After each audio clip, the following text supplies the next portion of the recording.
Kate Pedersen, joined by Toronto Argonauts General Manager Jim Popp. And Jim, a big day coming up as training camp winds down, cut down day, when you have to get your roster and your practice roster to a certain number. So first off, how do you start evaluating? What is the process throughout camp to start making those adjustments and moving guys around?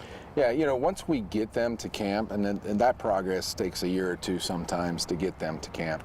But once we get them there, it starts right away. It's not just what's on the field, it's how they handle themselves around the rest of their teammates, the staff, how they prepare themselves. Are they on time in meetings? All these things matter, let alone what goes on the practice field. So as we go through the process, we monitor daily, we grade daily the film. We have scouts on the field watching them in person, grading. Coaches have their opinions. We let the coaches have their opinions and do their own makeup of the team separately. We do in the scouting department. And eventually we come together, maybe a week into camp, you know, give people time to balance out.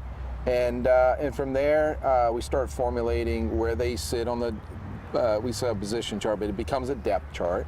And then we go into a preseason game, and then we go into a second preseason game. But by the time we ever even play the second preseason game, we have a good idea who probably is going to be our starters, who probably are going to be on the injured list, who we'd invite on the practice roster.